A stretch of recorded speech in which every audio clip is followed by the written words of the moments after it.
May daing na natin po, katulad yan. Malaking sakripisyo na po bang ginawa nyo dito? Para sa mga bata, sa pagkasinusundo nyo? Sinusundo po namin talagang may lupit siyang sidecar. Sidecar talaga, no? O, sinabon siya, kung napunta mo, talagang Dalawa sidecar lang yun. po silang daan yan eh, dito at saka Dito, doon. sa kabila. Eh pag doon ka sa kabila, baha din sa may harap ng municipal high school. Sa high school. Sakripisyo talaga, no? Ano talagang mag-sidecar. Sabihin, kung mag-grade 1 pa lang yung anak nyo, hanggang 6 na taon, magsasakripisyo kayo dito. Sabi ko sir, si Tao, maraming susunod pa dyan. Ha? Sabi ako, bunso na yan. Ito, last sentence sa akin, naapat pa lang dito.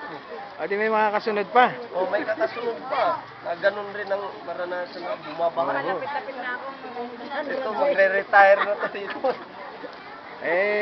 Di bale po, susubukan po ng ating foundation na bigyan po ng solusyon. Kung hindi man po bigyan ng solusyon, baka po pwedeng kalampagin natin yung mga kinaukulan, no? Kailangan lang po natin, suporta ng PTA, suporta ng mga teacher, suporta ng mga tao. Sialis ka Tao, Aha. di ba?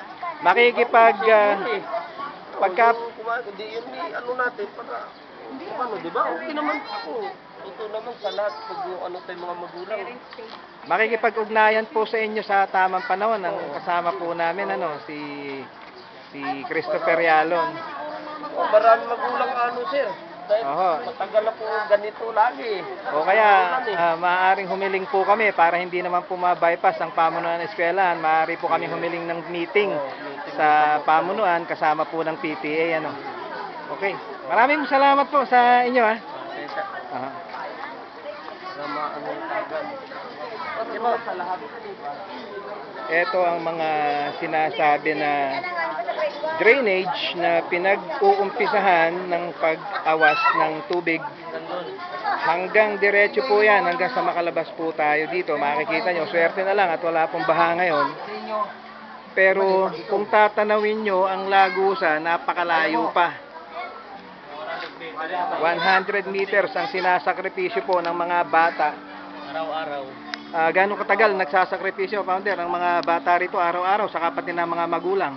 Higit kumulang 10 taon na ito. 10 taon na binabaha ang lugar na to. Daniel Fajardo Elementary School, sako po ng bayan ng Las Piñas. Yan, bumabagtas po tayo dito sa dinadaanan ng mga estudyante at ng mga magulang. Malayo-layo rin to, ano? 150 meters. 150 meters.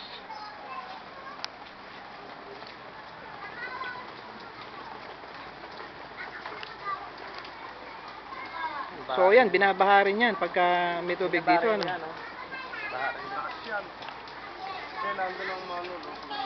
Yung mga manhole po, doon nag-uumpisa yung tubig? So mababa po talaga yung lugar na to. So hanggang ito po inaabot, ano? Okay, salamat po.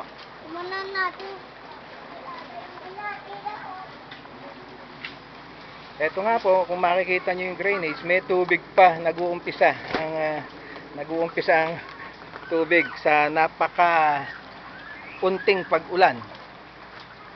Ayan, binabagtas po natin mula kanina. Binabagtas po natin ang kabaan ng daanan ng mga magulang at estudyante. Kung mapapansin nyo, ito, nag-uumpisa na yung tubig, oh. Ay, salamat. At magkakaroon na ito ng tudan. Ako elementary pa ito na to. Di ba interviewin kayo? Ano interview? Kahit sandali lang. Oh, pwede ho. Gaano katagal na pong binabaha yung daanan na to? Nakatagal na po. Ako elementary pa lang dito. Nabaha na ho.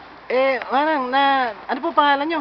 Lourdes, asilo po ako. Lourdes Asilo, President kayo ha. meron po bang nagdulog na sa ating mga kinauukulan? Yung po daw doon sa school marami na. Pero mga iba wala pa.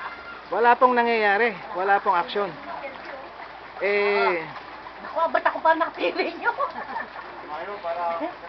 Ilang taon na po bumabaha dito? Abay, taon na po ang binabaha ito. Taon na. Abay, elementary pa nga ho ako. So hindi pa po inaaksyonan.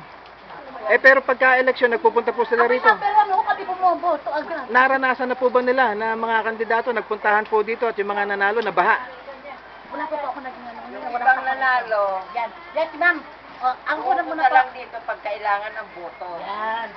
Pag kasapos ng eleksyon, wala na. May nangako na po ba na gagawin ito sa mga nanalong kandidato? Mga kunsyal, may nangako na hanggang sa ngayon, wala pang nangyayari. Pag nanalo na po, hindi na kami naiintindi. Ayun. Yeah, direct from the mouth ng mga magulang po ng Barangay Daniel Fajardo Elementary School. Maraming salamat po. Paliguan na ito ng mga bata Ay, ganun po. Di, napakataas po talaga ng tubig, ano? Taso, aabot yan yung mga bahay na naglilimas pagkaraan ng ano. Oo. Yan yung bahay na yan, Taas ng flooring yan, Baha pa rin yan sa loob. Kung makikita nyo, merong ginawang hagdanan dito, napakataas ng hagdanan. So, ibig sabihin, ganito kataas ang nangyayaring pagbaha rito. Dapat pa yan, umaabot po doon, Dito. Oo. Maraming salamat po, ano? Ayun sa din, Salamat din kung maaksyonan yan. Makasakali ngayon pa matupad. Napakatagal ng panahon. Grabe pala. Pangdir, ang problema dito. Sabi nga ng matanda ngayon ay elementary pa siya, 52 siya ngayon. Ito, palabas na po tayo kung saan nanggaling tayo kanina. More or less 150 meters mula rito hanggang eskwelahan. Yan po ang Daniel Fajardo Elementary School, Daniel Fajardo Barangay. Okay, maraming Yung ng eskwelahan parang dagat. salamat po.